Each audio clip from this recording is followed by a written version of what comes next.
can change the world. Words can either uplift a person or they can crush a person. If you learn the power of how to use your words in a way that positions you as an authority and allows your gifts to be seen by the world, imagine what you can do. Those two words have killed countless dreams and businesses. I can. Start asking better questions. How can I get more clients? Yes. How can I get to 8 figures? Looking at organic sales pages, the biggest thing for ranking on Google is there was a lot of people that had been in the online space and they were like, how are you doing this? Like, how are you able to sell something out so fast that we've been trying for so long to be able to do and still can't replicate? What I see a lot of people doing, especially with like mindset coaches, spiritual coaches, they'll be like, I help you to step into the most divine power of yourself. What does that mean? Welcome to Founders Playbook Podcast, the ultimate guide for entrepreneurs to build their empires, increase profits, and become great leaders. I'm your host, Nelson, founder and CEO of Vibes Creative, Australia's leading video podcast agency. Let's get down to business. Welcome back to another epic episode. Today's legendary guest is a designer, a marketer, a podcaster, a 7-figure business and authority mentor, and the creator of Feminine Authority. She's here to help you elevate your message and attract high-ticket clients ready to pay. Please welcome the incredible Hayley Lloyd. Thank you so much. What an intro. I'm so excited. I've got to live up to that now. I'm sure you will. Stoked to have you on the pod. Thank you so much for having me. Let's just dive straight into it. Let's do it. You are an elite copywriter sniper. Thank you. Appreciate How that. have you been able to build such deadly copywriting skills? Oh, good question.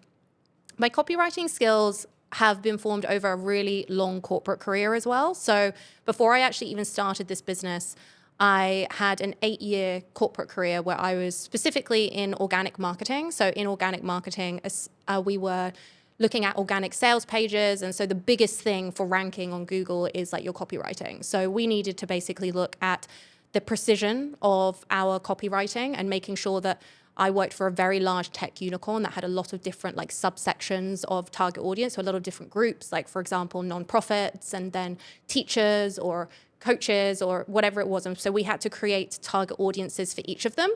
And so it got me being able to create content for very large audiences, but then also very small subsections. And it was really interesting when I was in those roles, how very small tweaks to even like headings and in different locales, like different countries where people prioritize different things could massively affect like the ranking of the pages.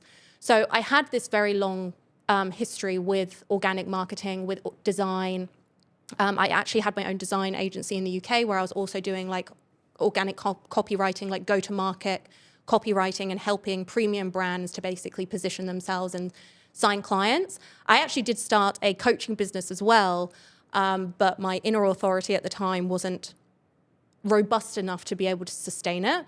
So it led me going back into corporate, which extended that corporate time that I was there. But a lot of the skills that I had started being formulated then. Then when I came into the online space, I actually came into the online space specifically helping people to overcome self-doubt because it was something, a huge part of my own journey.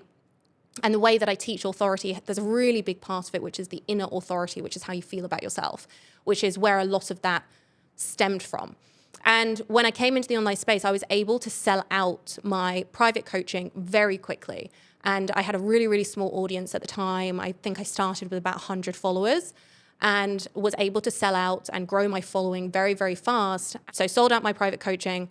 And then I had a group coaching program, which was also non-ROI. It was a mindset program. And I sold that out as well. We had sold 15 spots. And there was a lot of people that had been in the online space and they were like, how are you doing this? Like, how are you able to sell something out so fast that we've been trying for so long to be able to do and still can't replicate? And it's because I have all of this corporate experience. So in the end, I was like, this is a disservice for me not to be teaching, especially non-ROI brands, you know, that aren't business owners or aren't marketers that don't have that more tangible outcome. I really want to be able to teach them specifically how to market themselves in a way that's really, really tangible, because it's actually really easy. It's just a skill. But I'd spent so long basically crafting that skill and helping these landing page rank. And when you're building a business or a program, it's essentially the same thing that you're doing. It's organic marketing. You just have to, for every single program that you have, it has to be incredibly precise. But the really cool thing about marketing, which is why I love it so much, is it's very psychology based. And so all of that inner work that I'm talking about and the mindset coaching that I do, it's a huge part that feeds into the precision of the marketing, because it's essentially just understanding people. And so a big part of feminine authority is understanding people to such a degree that it feels like you're in their mind, and then learning this skill where you basically can craft a response as though you are speaking directly to someone. It's all humans. Sales is just humans. And so feminine authority is just about learning these skills to be able to articulate exactly what it is that you do in a way that lands with people with precision. And all of that comes from understanding people. So if I was marketing to you, I would just get to know you. I'd ask you so many questions. Like a lot of people, they'll ask like these very surface level questions like, what do you really want? And people say, oh, I want to feel more confident. And that's not really what people want. Like people want to feel more confident, but they want to feel more confident so they can do something. You know, so if I asked you that and you gave me that surface level, I'd be digging and digging and digging. So I just have this understanding of what it takes to really get someone to give me what they really think and feel. And from that, you can then craft stories and dialogues and journeys for people that make them feel like you understand them, you get them. And, you know, there's a big part of that, which is vulnerability, trust. I mean, there's so much going into it, but that's a little bit about my background and how I create content that converts. There's two words that you said in there that if you can master, you can take your business and marketing to the absolute next level, which is precision and psychology. Yes. If you are super targeted and precise with your words through a specific market, but also you understand the psychology, that never changes. Marketing evolves. As we know, there is new systems, new techniques, and new ways of doing things, new packaging, but psychology never changes. Exactly. So that means if you can master those two things, it doesn't matter, you're going to be successful in whichever market or whichever times we currently stand. Exactly. I want to continue to dive a little bit deeper into copywriting, because I find you to be one of the absolute savages out there right now and having incredible success with this skill. But there's something that you mentioned there that I knew when I was doing my research, that you worked at Canva, right? So I would love to know, what was your biggest learning working at Canva that then you took to implement as an entrepreneur? The biggest learning from working at Canva, there's so many, that's the thing. And I'm going to start with the mindset one, actually. And one of the things that Mel says consistently is we're only 1% of the way there. And she consistently comes back to this idea of like MVP. And a lot of product-based businesses do this. You have like an MVP product before you actually have like the final project. So you have an idea for something, you allow yourself to vision, to daydream, to design what the final thing is, and then you pull it all the way back. You find the MVP, minimum viable product, and then you launch that. And so it's this anti-perfect way of working that business needs. Business is all about experimentation, and if you aren't experimenting, if you aren't willing to put something out before it's finished and before it's at its like optimum perfection, you are missing out on this huge opportunity to grow. And one of the things that Canva really embedded deeply in me was this idea of like, first of all, we need to have a North Star vision, 1% of the way there, like we're always growing, but that whatever our idea is, we need to put out the first step immediately and fast, and we need to get feedback, and we need to test, and we need to grow. And it was as startups typically are, it was a very dynamic way of working. It was really exciting. It was really fun. We moved incredibly quickly. And because of that, we had so much feedback and so much understanding of like what our clients and the customer base really needed. And I think that was probably the other thing that it really taught me, is how important it is for a product to focus on the product. And so we're talking a lot about marketing, but really, you can learn all of the psychology, the precision, the belief aspects of marketing, but if you don't have an incredible product, you're still going to struggle to sell it. Or you may have a one-hit wonder, but then the client retention, client testimonials will all decrease because people don't trust you. It's like not an elongated like experience. And what Canva does incredibly well is they put the customer first all the time. It's always customer first. So they're always tuning into feedback, really hearing what the community is saying. And when they do put out these MVP versions, they are iterating the product very quickly to make sure that they are always satisfying what the customer needs. And because of that, the community, the customers feel very involved in the product. But that is one of the biggest reasons that unicorn companies become unicorn companies, is because they start with product first, with customer first. Whereas a lot of other people think, how can I get more money? How can I market? How can I go to market faster? And like those things are important, but like if you don't have that product, it's still really difficult. And so another big part of like feminine authority and even marketing is like start with the experience. Like the people that I admire the most in those companies are often like either the product developers or the actual developers themselves that are literally crafting these products and making them an incredible experience, like looking through the entire customer journey, the onboarding flow, the offboarding flow. Like if you want to create an incredible program in this industry, look at what product developers do, because that will tell you how to make an incredible program. And if you can create an incredible program that people want to refer, like I have an incredibly high referral rate because the programs are good, the onboarding is good, the communication is good. Then my marketing, like it can be amazing, but then people keep on coming back. And so there's like another layer of that as well. So I think that's probably the biggest thing that Canva taught me. There's so many things that I could probably go into, but I think that was probably one of the most impactful things that's allowed me to build an impactful business is I focused on incredible experience first, because I just knew the power of like tuning into my audience and being like, what do they really need? Like, how can I make sure I'm delivering an incredible experience? And then that feeds into the marketing as well. Absolutely. You nailed it completely with that. And it's way easier to have a successful 7-figure business if you have an incredible product that solves a big problem for a market, exactly, compared to just having elite marketing but a terrible product, right? And also, sales and marketing become really easy when you have an excellent product. Yeah. So the entire focus should be around that. And there's one concept, I don't know if you have heard of it, the genius model, which essentially is completely different to pull marketing, where you're just trying to come up with a product or a solution to a problem and just try to attract as many people as possible. Is more around, we put the customer at the center of everything we do, and everything that is created, it literally revolves around the customer, yes, around their needs, around their pains, around their desires. That's how we can create ultimately the best product for this specific customer and this specific market.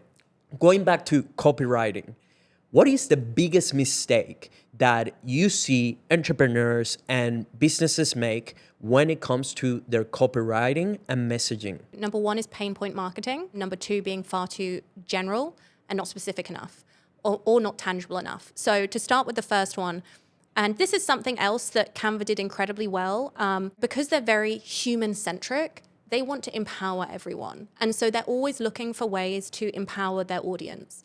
And so when I came into the online space, I remember joining this one mastermind. It was a very what I call bro scaling mastermind.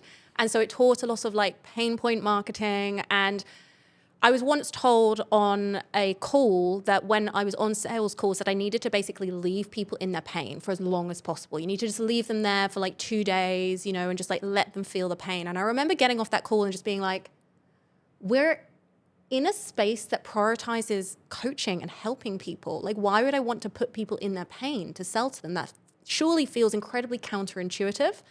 And so it immediately didn't feel good for me. And so I started trying to look at like copywriting, and they would talk about like pain point marketing and like, you got to leave people in the pain. And I was like, I don't like this.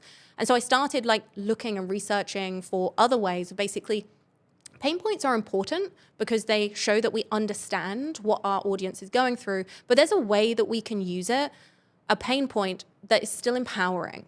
And actually the type of client that you will end up attracting in from pain point marketing versus aspirational marketing is very different. Typically, if a lot of newer coaches and service providers, if they're using a lot of pain points, they'll typically attract in victims. They'll attract in a lot of people that are really uncoachable, that are stuck in the pain, that feel like they can't do anything. So even if they're ready to buy, they end up being quite difficult clients. And that's a lot of the part of like pain point marketing that I don't like. Every single person has a victim and an empowered person inside of them, every single one. And the way that we talk either will call forward the victim or the person in power. And so in the way that I teach marketing, we use aspirational identity and we wrap a pain point and pain point marketing around aspiration, around empowerment, around inspiration, and around authority so that it creates a different experience. So then the part of you that I'm calling to rise is I'm understanding that you have this pain point, but then I'm also saying, but I know that you're an incredible ... It calls forward the power. And I'm also validating potentially the level that they're already at. Like if you're saying to someone like, for example, I know that you look at your bank account every single day and you feel complete pain. There's nothing in there. You feel so scared. Guess who you're going to be calling in? The people with no money, So it's like, you've got to actually look at your marketing and be like, I shouldn't be talking to the people that don't have money. Like a high-end buyer doesn't mean that someone's got to be really rich. It's really a characteristic. But the way that we speak, we can't speak to a high-end buyer if we're speaking just to pain. So that's one of them. And kind of into this then comes into the specificity and the tangibility. So obviously what I'm talking about is a very precise language. And the pain point of like, I don't have money is a very precise thing that I've kind of pulled out there. But what I see a lot of people doing is with their marketing, they're incredibly broad. So especially with like mindset coaches, spiritual coaches, they'll be like, I help you to step into the most divine power of yourself. What does that mean? Like there's like a lack of clarity, there's a lack of tangibility, there's a lack of specificity. And people are like, I don't get why people don't understand what I do. And it's like, because you haven't said anything that people understand, Like there has to be a level of clarity and a specificity. And then people say, I want you to become your most authentic self. And all of their posts is about authenticity.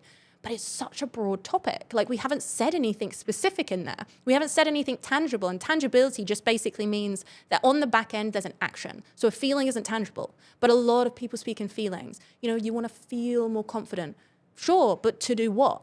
Like that's the thing that we want to be focusing on. And typically when people come into the online space, they haven't learned that skill. They can't find where tangibility is. They haven't figured out how to like get someone to dig down into it. So they're speaking in these very broad, fluffy kind of languages that speak to no one ultimately. And then they end up being like, no one's interested in what I'm saying. It's like they are. It's just, you're just telling someone that they need to go and do this fluffy thing and it doesn't resonate with anyone. So it's not in anyone's mind. And that's ultimately what we want to do with marketing is be so precise that someone's like, how is she in my brain? Like, this is almost creepy.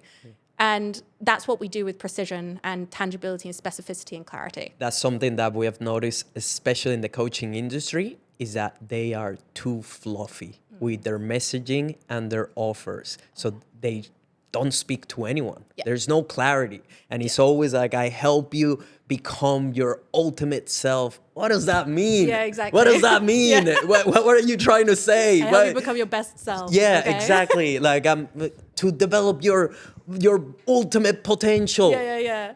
I don't get it. To tap into your life purpose or something. Even that is like, I get that tapping into your life purpose is important. And it's something that like we all experience, but really everyone's saying that. Everyone has a different life purpose. So like choose one, speak to it. Absolutely. It will allow it to land so much more.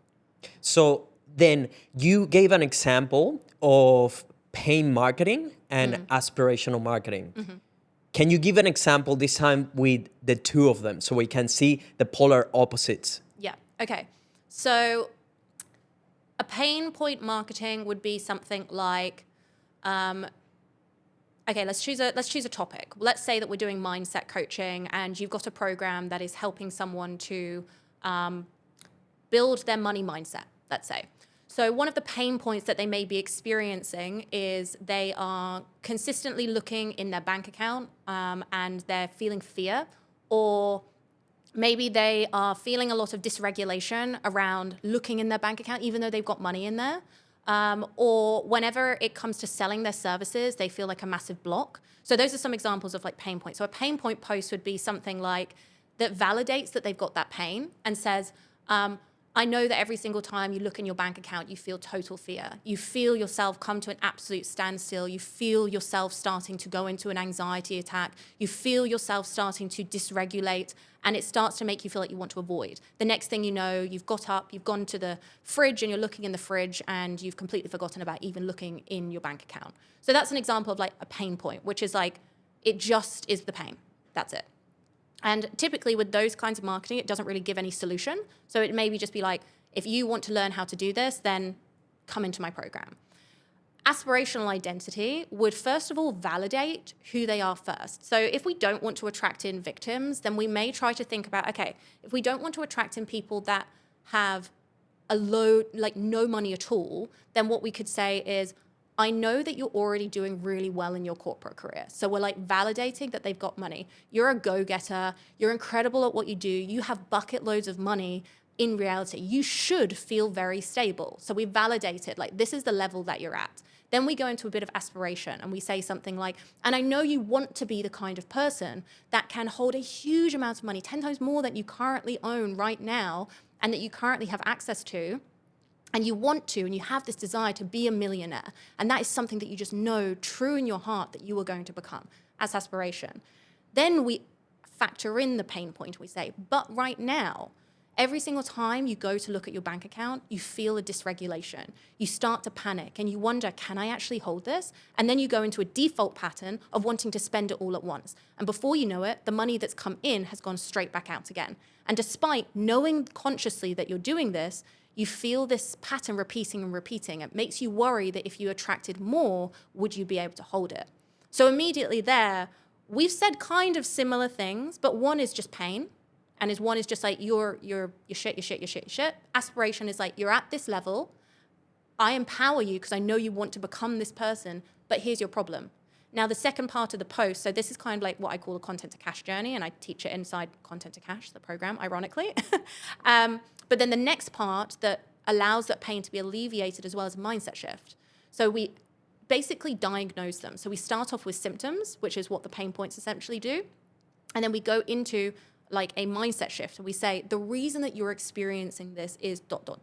And usually this will link back to our authority. And so we can create a strategy where we say, I know that you're here. The reason that you're here is because of this. And this is the mindset shift. And that's exactly why I created my program. So we're creating a journey, which then it removes the shame, it removes the blame, it gives them somewhere to go. And that's very trauma-informed, actually giving someone to go instead of just leaving them. A lot of pain point marketing will say something like, or shame-based marketing as a hook would say something like, it's not the algorithm, it's your content, your shit. Something like that. I've seen so many of those posts. And then no context, no caption. That's shame-based marketing.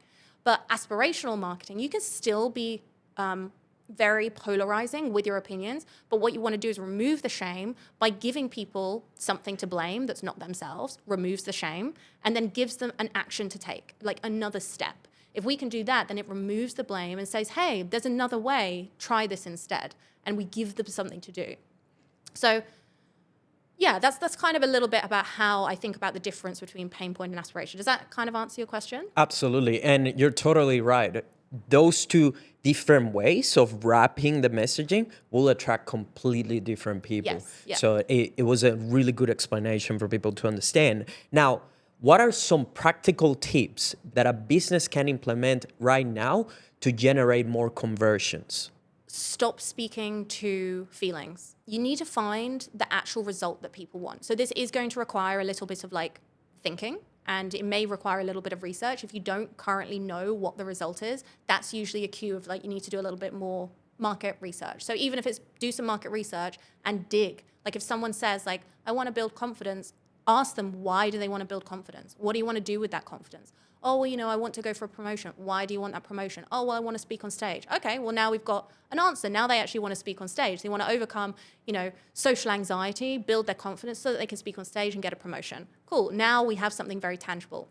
So if you can actually find these tangible outcomes and start a post as soon as you can from the top by talking to the results. So two structures that they could use. Number one would be results-based. Want to have, and then list 3 results that they want. Very tangible things. So for example, for my industry, I can say things, want to have high-end buyers reach out with every single post that you write, want to have your sales calls calendar fully booked without you even needing to push, purely because of the content that you've put out, and have people join those calls already sold so you don't even need to push. Want to be able to make 40K in 2 days just from the content that you're creating. That's exactly what I teach you inside So that when we can try to put the result as close to the top as possible, it grabs people. So even just that kind of structure can actually elicit someone's desire response, because you're leading with like, I know this is what you want. And it's also very aspirational. Another way that you could phrase that is imagine this.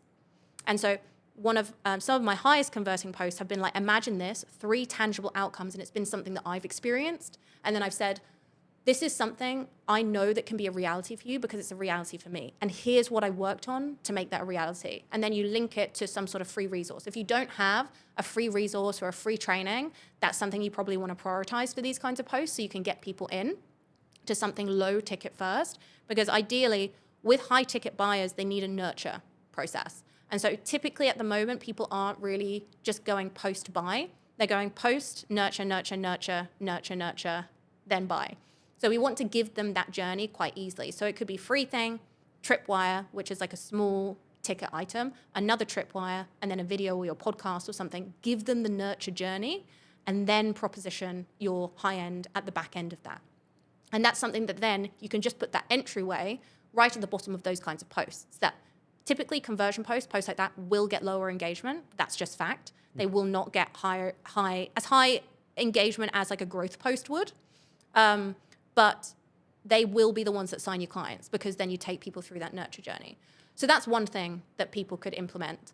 Another thing that people could implement is use more authority language. So authority language, if you don't currently have a method or a unique way of doing things, which is the whole point of like feminine authority, is like defining how you specifically do things.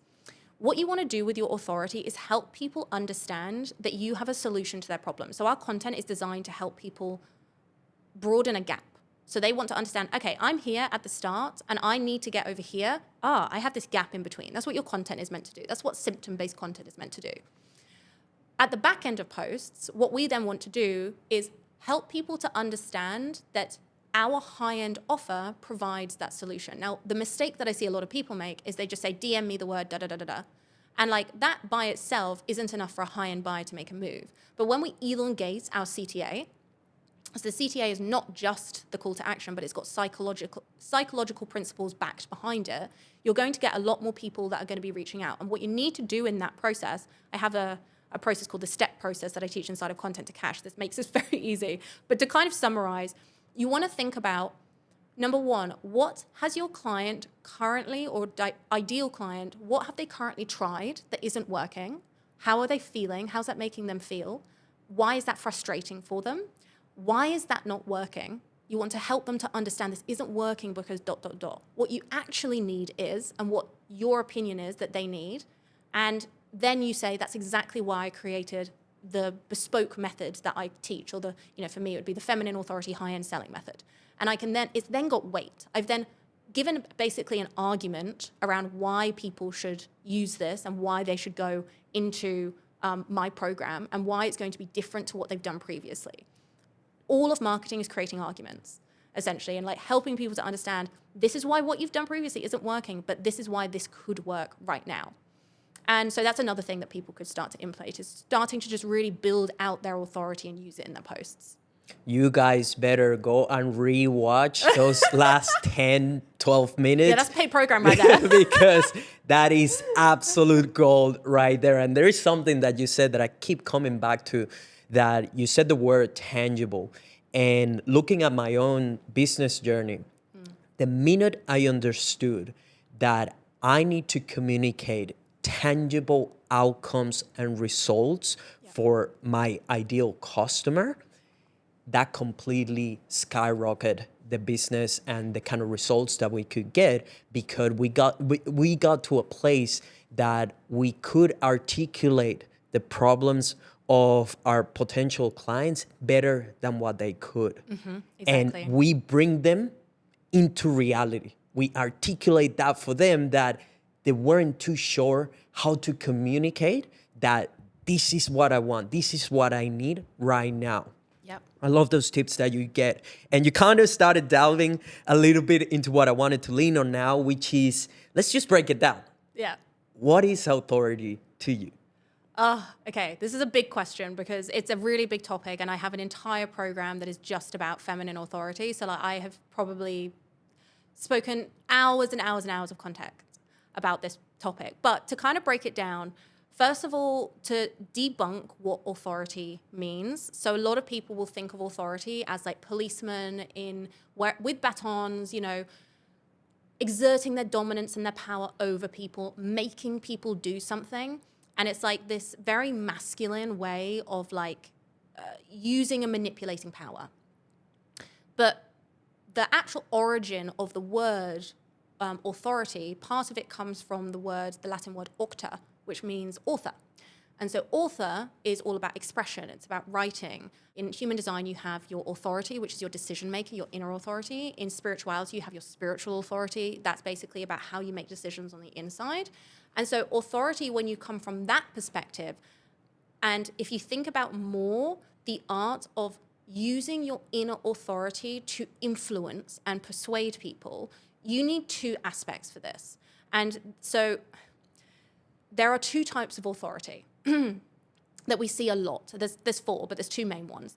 The main ones are unconscious authority and then integrated authority, or feminine authority is how I use it in my marketing. Unconscious authority is what the majority of the world is in, where there is a lot of unconsciousness. And so a lot of authority is built from this kind of more masculine place of unconsciousness. A lot of people are creating authority out of I should, and I think this is going to get me ahead, not what I want to do. And so we end up, with people in corporate saying, and we hear this again and again and again with people saying, I've built all of this authority, I am successful, but on the inside I feel like I'm crumbling, which was my experience. I built my corporate career up to this incredible place, but on the inside I felt like I was struggling. I felt like an imposter. I had severe social anxiety. I had massive mental health issues. And so then the question becomes, are you really an authority if you don't feel like an authority? And the answer is no, because you're projecting something that's not true. It's a facade.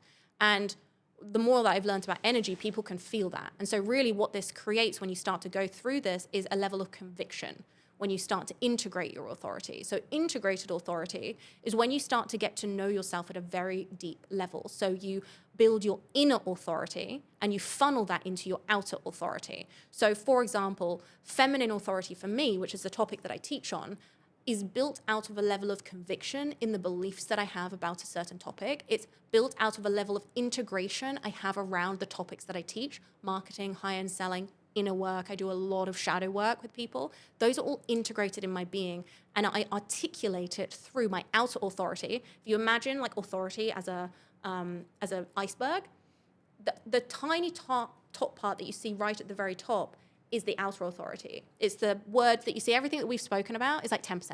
It's like 10%, and it's what people see. But everything below, that's your inner authority, and that's the main thing that people will feel when they are on your page consuming your personal brand. And so people that typically have unconscious authority or low or borrowed authority, they are creating this inner authority that isn't real. And so either that creates then mindset spins for a lot of women. It creates burnout in the long run because they're trying to do something that's not right for them. They're trying to create business in a way that's not good for them. And they're doing it in a topic that they ultimately don't want to teach in. So it starts to feel really hollow. It starts to feel really, draining, icky. That's why a lot of people experience this like ickiness with selling. They're like, selling just feels icky. It's like, no, it's just the way that you've been taught it is a very masculine way of doing it, which is about pushing, but it's not heart-centered. It's not human-centric, which when you shift it to be that and you integrate it and you become a very neutral person that can, for example, when you're on a sales call, you're neutral. Like if you said to me on a sales call, I just don't know whether this is what I want, I wouldn't get triggered. I'd be curious. That's a level of integrated authority where I can just be neutral in any situation. It makes me a better coach, it makes me a better service provider, it makes me a better interviewer, because it's then not everything comes back to me. And so integrated authority or feminine authority is this art of combining your inner authority with your outer authority, which a lot of business spaces do not do. And the biggest reason that people fail in their business isn't because they can't write content, it's because they cannot hold the resilience that is needed, and they don't have that resilience to create a business and sustain it. Because business, as we know, is like so up and down. It's like 1 minute you're having the time of your life, and the next minute something's really, really difficult is happening. You've got to hold that polarity. And most people in the first couple of years, they're like, I can't hold that. Like, how can I, something's wrong. Something's wrong if I'm feeling discomfort. And we've been ingrained saying that over and over and over again in society. If you feel bad emotions, you feel anger, you feel sadness, you feel anxiety, that's wrong, go to the doctor. When actually, it's just our body communicating something with us. And what we need to do is strengthen our ability to hold that discomfort. Because if you can't hold that discomfort and you think something's wrong every time that you feel anxious, every time that you feel uncomfortable, you're going to feel like you're not cut out for business.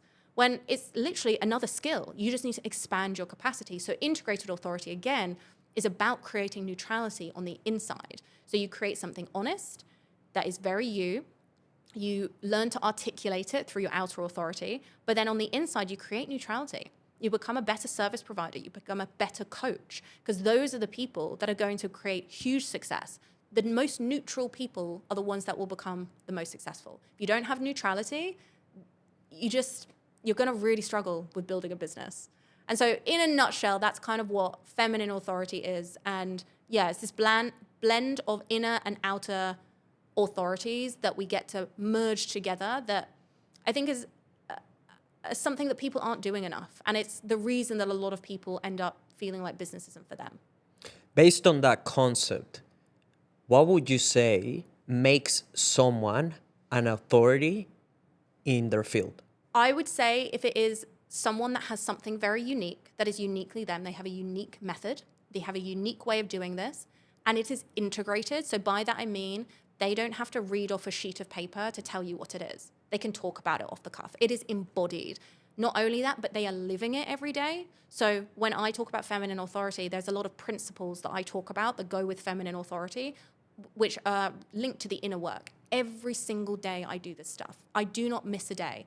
Every single morning I do an hour of inner work. Every single week I do a deep inner reprogramming on my nervous system to create neutrality. I am a living embodiment of my work. When I see that, that is very clear authority for me as well. Paired with the fact that you can articulate it. If I can come to your page and I can very easily see she does this or he does this, this is exactly how she communicates it, this is the method that they've got, and this is where I go, and they've got a program that envelopes all of that, and I can feel it in that they've got a nurture sequence where they can share their conviction, I see you as an authority. If you don't know how to regulate your emotions, if you don't have that level of conviction, if you are creating a load of content that is very general, if you haven't specified in a topic, I don't see that as authority. I think that a lot of people preach that they're authorities, but very few people are actually an authority. So those are some of the things that I look for. Who should be aiming to become an authority then? Honestly, anyone.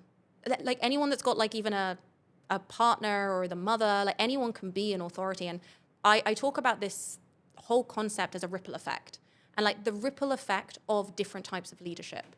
So if we take this very, very micro for a second, if someone was a mother, right, and they were either in unconscious authority or integrated authority, and they had a child. And so let's say that, first of all, they were in unconscious authority. So typically there's more anger there's more projection, there's more, I have to do this to prove something. Let's say that the child does something bad, and because the mother is angry about something, maybe she's being, suppressed at work for some reason, and she takes it out on the child. What then happens with the child will then go to school, and what typically happens with people that bully is they have typically been projected on, so they then project onto someone else. So they then become a bully for someone else. So the ripple effect there, even just in a small dynamic like a household, is actually massive. So even if you're a mother, a father, becoming an integrated authority will help you just in your personal life. But then to go into anyone that's got a business, I truly believe that if you become an integrated authority, we're really talking about the difference between head leadership and heart leadership. And again, it's the ripple effect. Like, do you want to have a ripple effect that is positive, or do you want to have a ripple effect that is very self-indulgent? Like typically if you're in that unconscious authority, it's all about me. Like it's me, I want to make more money, I want to do this. It's not about impact, but we're in a coaching industry. So like I genuinely believe that if everyone goes into this integrated authority and this feminine authority and starts going through these processes to create the most honest authority and articulate it for themselves, you're doing the greatest good for people. And this is why I want to help especially people in that non-ROI space, because they're typically the people that are the worst at articulating what they do, but they have the most gift and power and healing abilities that the world needs right now. And they need more of those like heart open people that are really like serving the planet. It's like anyone that has like a service-based business, that is a coach, that is impacting groups of people, that is wanting to be on stage, you should be looking at heart-based leadership. You should be looking at integrated authority, feminine authority versus the unconscious authority. And it will just, the more that then you can articulate your message through that process, the more ripple effect you'll be able to have. You'll be able to go on larger stages. The reason that I'm here right now is because I've articulated my authority and it's convicted. And so these opportunities then start to come to you much more. So we can apply this at a micro level as like a day-to-day life, or a very macro level. I genuinely believe that this is a concept that could help anyone and everyone. And I believe that everyone should be trying to integrate their authority. I love your passion around this, because there's absolutely no question that you genuinely just want to help. And ultimately, it is no secret why you're so successful in your space. And it stems from your passion around it. I'd love to hear from you. How can a business owner use the power of content to become an authority in their space? So words can change the world. Words can either uplift a nation and can change a nation, or they can crush a nation. Words can either uplift a person and can create a person, or they can crush a person. Words are everything. They're our entire language. And so if you learn the power of how to use your words in a way that positions you as an authority and allows your gifts to be seen by the world, again, it's the ripple effect. Imagine what you could do. Words are everything. And most people think, I can speak, but I can't write. These are two skills that are different. They use different parts of our brain, but both, typically, if you can speak a language, you can write content. And yes, you can learn like the psychological principles of this, but ultimately, again, it's a skill. And if you integrate it, again, you bring it in, you learn it, it's embodied in you, that's then something that you can just channel out. Writing and content is just a skill. We all have the skill to do it. And it's about impact. Like if you want to have impact, if you want your words to land and have that ripple effect, if you want to, we're going to take it back to like the more, things that are personal to us. If you want to make more money, if you want to be able to get on stages, if you want to go on podcasts, if you want to be seen as an authority, if you want to become in demand, people need to know what you do. And that happens through your words. It doesn't happen through anything else. And like, yes, we have the energy behind it, but like, again, as I spoke about with the iceberg earlier, that 10% is all your words. It's your positioning, it's your messaging, it's your marketing. If you can't articulate what you do, you can never be an authority. And this is what I call low authority, where people maybe have all of these skills. They have all of this like credibility that they've built up. They've done all of these certifications and they're like, why doesn't anyone understand what I do? Like, how do I distill what I do down into something that people get? Words. That's literally it. That is the missing piece for everyone. And so if you decide to learn this skill, and I think what's really important for people to understand is like, this is a skill. Like it is something that can be learned. For me personally, I never used to believe that I was a good writer. I even refused to keep a journal because I was like, I'm not a writer. I'm not traditionally trained in writing. And it stopped me for so long. I used to believe that I was dumb. I used to believe that I was stupid. My memory was terrible. I have ADHD. So like I had a lot of those symptoms going on when I was very unconscious. And I used to create all of these stories around how I couldn't write. And despite it being a part of my career, I never thought that I could do it for myself. And what I've learned over the years of integrating my authority and doing this deep healing is like, that was all an opinion. And like the world works in opinions and facts. Every single belief that you have that says that I can't is an opinion. It's not a fact. And so we live in this world of opinions where we say, I can't do this, I shouldn't do this. I can't is so limiting, How can I is so much more open-ended. But we live in this very limiting society where we say, oh, I can't write. Oh, I could never do that. I'm just not a good writer. I'm not a good marketer. I just can't click. You're literally creating your reality when you do that. So just changing your words to, I'm learning to become a great copywriter. I did that for a period of time. I now believe that I am one of the best copywriters because I created that belief, because I decided my brain is incredible at retaining information. It's incredible at painting pictures. It's incredible at words. I never used to be that person. This wasn't a natural skill that I came out with. I was a designer. I was an artist. I went to university for graphic communication. And yes, there was a communication aspect in there, but mainly it was how do I do animation? How do I take fine art and talk about it? I wasn't being graded on my writing. And so this was definitely a skill that I curated later on in life. And most people have this self-limitation of I can't, and then they try to outsource it to, a copywriter way too early before they even know how to give feedback. And that can kill a business because they're like, oh, well, why isn't anyone signing up? Because you're talking to the wrong person, but you don't know how to analyze it yourself. So I believe that words are are the most powerful thing that we have access to in this world, and they're free. Everyone has access to them. We have social media in our hands. You can create endless amount of money when you learn to use your words. So why wouldn't everyone learn that skill? Those two words have killed countless dreams and businesses. I can't. I can't. I can't do this. I can't take my marketing. I can't get clients. I can stop. Yeah. Stop. Stop. Please. How can you? Yes. How can I get Yes. more clients? Yes. How can I get to 8 figures? Yeah. How can I make more friends? How can I get my dream partner? Yes. Start asking better questions because you're totally bringing that into reality Yes. by limiting and putting a ceiling to what you can accomplish. Yeah. And even in here, at Vibes HQ, I do not allow anyone telling me that something is not possible. That word is not allowed in here. Yeah. I've told my team, you do not tell me something is impossible. I want to hear how we make things possible. Exactly. Impossible is what everyone else is going to be saying while we're doing it. Yeah. That's exactly the kind of mindset and approach that you need to have if you want to create that ultimate reality. 100%. Totally agree. I'm curious to hear from you. Based on what you just explained, what do you believe is the best vehicle for business owners to build their online authority? The best vehicle. Honestly, it's a program. I think there's not a better way for you to understand your authority than when you teach it. So as soon as you teach something, it unlocks something, it integrates it in you.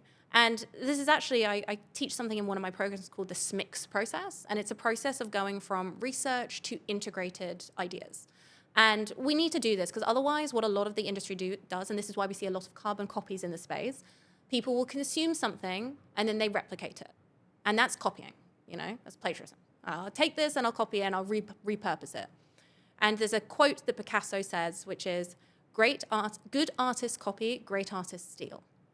Now, obviously this sounds kind of polarizing, but what he basically means is good artists are able to take something and just copy it. So they'll absorb it, I'm going to do the same thing. Great artists will consume a lot of things. So they consume like a vampire would, and then they create like Frankenstein. So you create something new. And that's what we want to be doing. We want to be integrating everything into our being so that then we can create something else. And the best way that I have found is for you to integrate all of this stuff and then teach it and then build it into a program. There's not going to be a faster way for you to figure out what your process is, what your unique way of thinking is, than if you put it into a program, even if you don't teach it.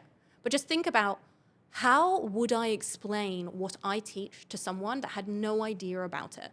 There is not going to be a faster way for you to figure this out, because the way that I teach program creation is you basically want to extract all of your knowledge about a topic onto a piece of paper with Post-it notes or whatever, and you want to basically arrange it into logical order. My brain does work like this, by the way. So this is, I realize that this is a skill that people can be taught again. But that process of organizing will allow you to integrate your authority at such a deep level. Once you then have, okay, I know that this is my process now, I understand how I do this, the next thing that you want to do is learn to articulate it. So honestly, the fastest way to do that is to get feedback. And so whether it's coming into a program, working with a coach, working with a mentor, like you need to get the feedback to properly, it's like a dentist trying to do their own root canal. Like you just don't do it. There's some things that you just can't see. You just sometimes can't see what's back there. And so you need someone else to reflect, okay, this is how you elevate this. This is how you shift this. This is how you do this. Get someone to teach you. Because that's what this whole methodology is about. So that would probably be the way that I'd suggest people really try to find that authority. You brought back so many memories to my past life now. Oh, really? When I was a dentist 8 years Oh my ago. God, yeah, of course. So you said those words and instantly I was like, just thinking about that whole Nelson. Very interesting. Let's get tactical for a second. Okay. If you had to build your authority from scratch, Yeah. as fast as humanly possible, how would you do it? I'd follow my emotions. And that's a funny place to start, but this is where with authority, you need to think like an artist and not like everyone else. Because most people with their authority, they're looking at, okay, what are other people doing and how can I do something similar because that's worked? And of course, we need to find a hungry audience. We need to find a topic that is relevant. But in terms of creation, you need to stop trying to appease the algorithm. You need to stop trying to be like everyone else. You need to overcome the people pleaser and you need to think like an artist. And an artist, they typically use their emotions for expression. So you want to think about, I would be thinking, where am I curious about? Where am I angry about? What makes me angry? Anger is a really great emotion to lead us to where we're passionate about. So on the other side of anger is typically, I don't believe that we should have to ... And with any great authority, there is always something to stand against. So it's one, I teach something called the 4F process of helping people to build their authority. And the last F is foe, which is the common enemy. And so everything needs something to stand against. If you don't have something to stand against, the message is not going to be polarizing enough. It doesn't sit. So, I stand against shame marketing. I stand against unconscious authority. I stand against projection onto people. I stand against many, many things, low ticket marketing, like so many things. But that all came from emotion. So the first thing that I would do is I would be like, probably go into a consumption phase. And I'd be like, first of all, where am I curious? Second of all, where am I angry? And I would use my anger to find my opinions. And then I would go through a process of extracting all of those elements and bringing that all together. Okay, based on this, what's the topic that I want to teach on? Where's the hungry audience? And then I would go through that process of starting to actually build the authority. I'd be like, okay, how do I teach on this topic? And I would go into hyper research mode. When I first came into the online space, was I an expert in self-doubt? No. Did I make myself one? Yes. When I first started teaching on authority, was I an expert in authority yet? No. Did I make myself one? Yes. What does that look like? You read all the books. A lot of people they decide, well, I should have all of the knowledge that I need right now in my body. I need to be super unique and I can't consume anything else. So limiting. It comes back to that quote. We want great artists steal. So that means that you need to consume different things to feed your knowledge. You need to consume like a vampire so you can create like Frankenstein. So I would be going ham on all of the different items on. So for me, I bring together different parts of my interest. So I bring together transpersonal psychology, which is spirituality, basically. I bring together my interests in psychology. I look at marketing. I look at leadership. I read all of these books. There's a brilliant book, and in the intro, she says, it's called like Head versus Heart Leadership, and she says, I stand on the shoulders of everyone that came before me. And she lists the people like Brené Brown's research, Mel Robbins, like all of these incredible contributors to the leadership space. And so she's very open to the fact that she has gone through this research and she's created her own ideas, her own research, her own conclusions. That's what research does. It looks for holes in what's already existing. So I would go really, really deep in a certain topic and not be afraid to be a beginner again, consume it all, go through the SMICS process, and then I would integrate it and I'd teach it. And I'd be like, how would I teach this? And that could be over a period of a few months. But I give myself that period of time to really integrate all of that stuff. How's that feel? That felt good. Good. Felt pretty accurate. And from what I've seen and based on my own experience, if you find something that you can stand for and that it sparks that curiosity, some people might call it passion as well, you will be able to outlast everyone else. Yes. The way I see it is I want to be the last man standing. If I can have the endurance that nobody else will have in my market, and I just know, based on data, based on life experiences, that most people are quitters. Yeah. Most people will give up. Yeah. Most people will break under the minimum pressure. Yes. Even, and this is the funny thing about quitters, they can have everything. You can give them all the tools. They can tell you, hey, there is Hawaii. Here's the private jet. Just jump in. It will take you. Yeah. They will get on the jet. They will start complaining. Oh, it's taking too long. The food is not good. No. They bring it back. I can't make it. I can't get there. So I just need to outlast those people. Yeah. And the easiest way I've found to do that is by being extremely curious and passionate about the one thing that I choose to do so I can be world-class at it. I love that. And all of those characteristics that you just spoke about with the person that quits, that's inner authority. And that's something that can be changed. And so I used to be a quitter. And that's something that I've shifted. Like my uncle has this saying and he says, don't be a gunner. And I remember when he told me this, I was just like, what? What does that really mean? He was just like, you keep on saying, I'm going to do this, I'm going to do this, I'm going to do this. And then you start it and then you stop it. That's a gunner. Be a doer. Be someone that takes action. And it's like stuck in my mind of like, I don't want to be a gunner. Again, that's inner authority. It's something that we can shift. And again, is exactly as you said, it's the main reason that people quit. And if we can just build that inner resilience, that inner authority, whilst we're doing all of that outer authority work, imagine what you could create. You know, you could then be given all of the things and then you notice the pattern of, I want to quit. And then you have the inner authority and the awareness of, that's a pattern that I've had previously. I'm going to choose a different way. And that's something that you can build as well. In your opinion, what does it take to build a 7-figure online business? Honestly, resilience. A load of resilience, because it's a painful journey. I'm not even going to lie. Like, it is a lot of ups and downs. It's hard work. It is hard work. And for anyone that says, like, I speak about feminine authority is not about doing nothing and just being enough feminine all the time. Like, I work a lot, you know, but I've created it through passion, through conviction. And the big thing is I hold space for my emotions. Building a 7-figure business, you go through so many, like, you start off with the cringe phase. Everyone thinks you're cringe. Everyone's like, oh my God, what am I doing? You know, I had loads of people sharing around my stories. She's so cringe. She's talking on her story. That really hurt. My partner that I was living with at the time, he's still my partner today, very supportive now, but he had a lot of perfectionism.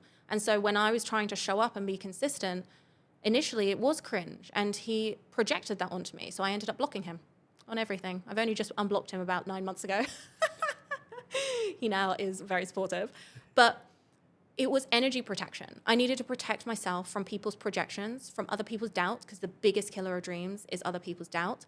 And every single time that I felt like I was potentially going to lose people if I became a bit more successful, because there's so many money mindset blocks. When I was trying to make my first 10K month, I had a massive mindset shift where I started sabotaging myself. I couldn't take any action. And it's because when I eventually did the deeper inner work, I realized I had a belief that if I out-earn my father, then I lose my connection with him. I already live on the other side of the world. What are we going to have to talk about? And so I stopped myself from making more because it didn't make me feel safe. So I needed to remove those beliefs. When you earn above a certain amount, you receive a certain amount of projection, you know, and I needed to be able to heal my people pleaser and all of the discomfort and the mindset spins that come up with when you outgrow certain clients, when people don't keep up with you, when people decide that they aren't quite at the right time. And then, you know, there's so many different dynamics that come up in this. when you post something and people don't agree online and you get a little bit of backlash. Like, it's painful. You deal with that.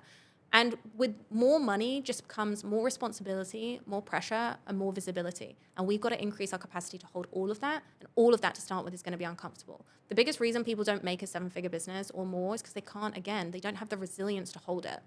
And if you don't have the resilience to hold it, to deal with all of the ups and downs that will come, you won't make it. If you feel like it's not safe, you won't make it. If you feel like you can't handle the pressure, the responsibility, or the change that comes with it, because sometimes relationships change, sometimes partnerships change. You know, the dynamics of being a woman that is a breadwinner was difficult when I needed to navigate that with my partner. And we got through it, but it was definitely a lot of conversations. I lost friends along the way that projected onto me and couldn't handle what I was doing or weren't supportive. It's a journey where you lose people, or relationships change and they need to change. And it's a journey of a lot of difficult conversations, and a lot of people don't want to experience that change. They're scared of the change. They're scared they're going to be left alone. They're scared they're going to become a version of themselves that they don't want to be. Again, it's all inner authority stuff. So yes, the strategy changes between 10K months and like 150K months, but the bigger thing is like who you are being between those two people is wildly different. And so if you want to become the person that's a 7-figure entrepreneur, you need to think about who would you be at 7 figures? And you need to become that person today. What's something you would have loved to know before becoming an entrepreneur? I'm going to talk actually about the first time I started my business. So I started a business about 8 years ago. It was the first coaching business that I made, and it was a colossal failure. The reason that it was a failure was because I didn't build an audience and I didn't market myself efficiently. And I did all of the things that a lot of people do. I created the perfect program. It was about design and teaching people to market themselves, ironically. I created the free resources. I created the website. I created the videos. I created everything. It was perfect. I got the photo shoot. I got the branding done. Like, I did everything. It was amazing. And I launched it, and there was no one in my audience. I hadn't built anything. Like, I did a couple of logistics posts. I did no conversion posts. I hadn't built an audience. I launched the crickets. And then what happened? I took it very personally. I was like, everyone hates me. I'm a failure. I'm a reject. No one wants to come into my programs. It validated, I've experienced bullying when I was young, and I have a lot of beliefs around I'm not smart enough. Everyone hates me. No one wants to hang around me. All of those things came up, and I couldn't handle it. And so eventually I also had an agency, a design agency at the time, and it rocked my self-confidence so much that I ended up shutting down both businesses and going back into corporate with my tail between my legs. And so the thing that I wish that I'd been told back then was, number one, don't leave a stable job whilst you're setting up your business. No amount of, from my experience, abundance can be built in scarcity. You can't mindset your way out of scarcity. And number two, you need to have a growth mindset. If you do not have a growth mindset and you aren't comfortable with failing publicly and with experimenting, and you come in with the belief of, I am doing this to make money, and you're doing this to prove something, you will have endless mindset spins. And so everything that we were just talking about before, like, find your curiosity, create something you love, create it because you want to create it, not because you're doing it to prove something. A lot of people build businesses to fill a void. So then they create this business, they launch something, and when a launch doesn't do well, it affects their identity. I'm a failure. I'm not good enough. I can't do this. What do people think of me? Business isn't personal. Nothing about business is personal. So one of the things that I actually do, even now, is I pretend that I work for someone else. So I'm not the business owner. I'm not the person that's telling myself, okay, we've got to get up. I work for Alex Hormozy. I work for someone else who's like, you got to do this masterclass. You got to get up. If someone says no, they're saying no to the company and me and Alex, as opposed to me personally. And I think separating out that personal aspect with business, nothing about business is personal. If they don't sign up, it's not personal. It's just not the right time. And what you can do is then improve, iterate, experiment. If you don't have that mindset, you're setting up to fail. That is such a good reframing for not taking things personally, because you're going to make so many mistakes and there's going to be so many failures along the way of building a 7-figure business that if you get hurt by things and you take them way too personally, you're just stopping yourself from improving, iterating, and accelerating your journey. So I love what you just said there in terms of, I'm just a part of this company and I work for someone and everything is put on the company. I'm just here to help the mission overall. Can you give us a quick rundown of your 7-figure online business funnel? So my majority funnel is organic marketing. And so I think that's what's quite cool about the business that I built is majority is through organic marketing. We started experimenting with ads now. But so my top of funnel is all Instagram posts. And so I have built, I've only got about 20,000 followers or so. I actually just deleted a load. It's literally about 4,000 or so because don't want dead bots, people in my audience. But built that out of organic content. So Reels is a really big strategy. I teach 2 types of content. You have conversion content and growth content. Your growth content, if you're in a phase of growth, then that's when you're going to build your top of funnel. And so the top of funnel, there's a specific strategy that you want to be using in your hooks, in the way that you're creating content that is used to grow your audience. And the main purpose for that is visibility. So when I'm in those phases, my audience typically grows by quite a few thousand. Then once I feel like I've grown a period of time, I will then start to switch into conversion content. So during that, I also will usually have like a free training that I'm starting to advertise or some sort of like top of funnel. So we go masses, getting lots of people into the mass. From this growth process, we take them into a free training, and usually that's a free training that I run live. Then from there, we also have a tripwire. So the tripwire, we typically have 2 bumps. We have one that is around like $17 to $27. And then we have another bump, which is a mini portion of a larger program. And so people can go into there if they want to. And on the back end, they can then decide if they want to book in a call. Then they get put into an email funnel. So that's typically what people see first. Then on the back of those free trainings, I'm either launching one of 2 things. I'm either launching my main mastermind. And by the way, I do long 4 to 5 day trainings and sign so many people in a high ticket price. A lot of people are like, you can't sign high ticket from a free training. Total lie. You just got to formulate the trainings like in a really, really strategic way where you're not giving everything. You're like strategically giving value and like mistakes and more like mindset shifts as opposed to all of the information. Big mindset shift that a lot of entrepreneurs need to make that want to give a lot. It actually won't serve people if you're giving too much in your trainings. And then on the back end, I sell, and then they go into an email funnel. That's one way that I launch. The other way that I launch is I have 4 core programs that I typically go through seasons of launching. And each one of those, so we go through a similar launch process. When people come into there's an upsell journey from that into the high ticket masterminds. And then from the house, there's the House Plus, which is like a hybrid of one-to-one and mastermind experience. And then we upsell people into that as well. And then we have a retention process where we try to retain as many people as possible after they've finished their duration in like the mastermind. So that's kind of how it goes. But typically we found for high ticket, there is a slightly longer nurture journey that is needed now. And so, even in emails, we're making sure to put out like our podcast, the recent podcast.